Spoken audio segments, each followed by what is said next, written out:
Information overload is when the need to process information exceeds the capacity to process it. In 2007, there was a study published by Science that showed that the average person transmits the equivalent of 6 newspapers per day, but in turn receives 174 newspapers of data. My name's Isra Daraiseh, and I'm here to discuss the 2 issues that arise from information overload and the 4 coping mechanisms or ways to overcome information overload. To begin, I will speak of the first issue that arises from information overload, which is stress. Stress, which leads to loss of productivity, efficiency, and quality, is something that affects all employees when they're dealing with information overload. They can have reactions to this type of stress that includes delaying decision making.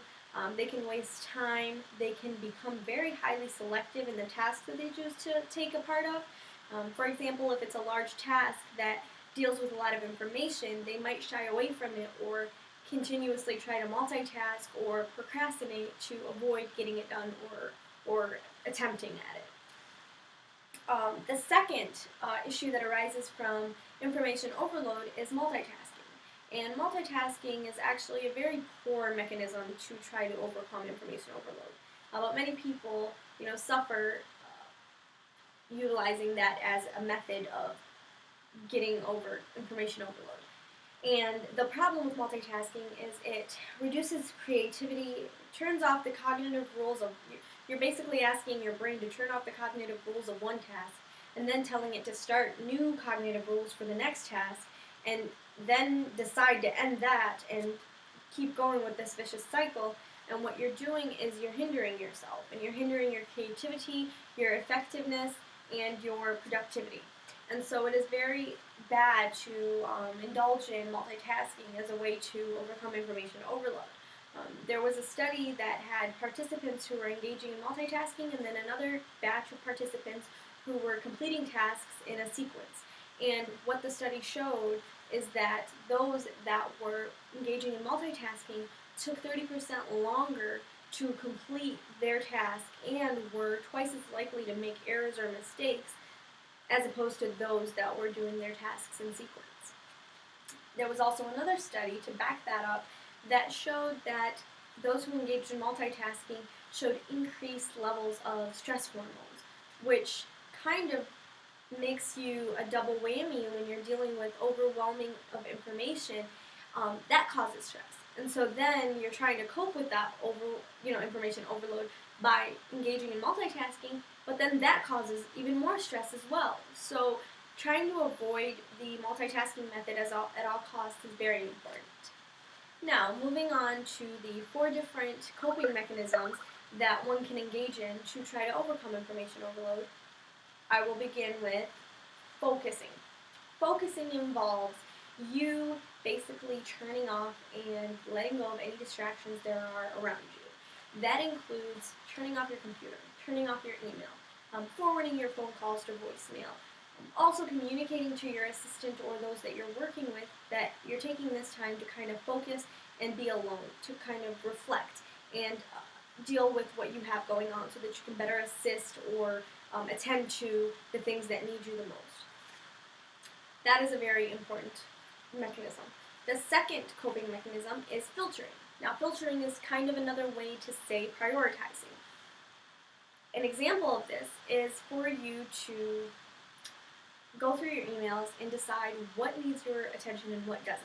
For example, if you see a lot of emails that are CC'd to you, maybe put those in another folder for a later time when you're less stressed or less busy, or delete them altogether, because obviously if you're CC'd, they must not be as important. And so that's one way. Another way is to educate and communicate with those that you work with again. This is a very important thing because the more that people are engaged in what everybody is thinking and what everybody is expecting, the easier it is to decrease information overload. So for example, if you communicate that X, Y, and Z are my responsibilities and I'm not responsible for all these other things, then it's more likely that these employees will not email you or consult with you about the things that you're not responsible for or have no jurisdiction in. And therefore makes your job easier and their job easier because they're not wasting time asking the wrong person and you're not wasting your time reading something that has nothing to do with you. Third, the other mechanism is to forget. Now, what I mean by forget is taking 15 to 20 minutes out of your day to do something and engage in something that doesn't involve your intellectual thought. Now, that can include simple things like meditating in any way, shape, or form that best fits you, or doing yoga, or going outside to take a quick walk, or actually emotionally interacting with people that you work with or whoever, because that kind of takes you away from all that hard thinking and very exclusive information that you have to deal with, and kind of like lets you relax. And when you go back to those intense situations, you have a fresher mindset to tackle those issues. Now, the fourth and last point that I'd like to make about coping with information overload is visualization software. And visualization software, what it does is it takes vast amounts of information and it creates graphical format for them to be displayed in. Now, what that does is it makes it easier for the common person to grasp the ideas as opposed to seeing a bunch of numbers with no correlation and not seeing a very good relationship.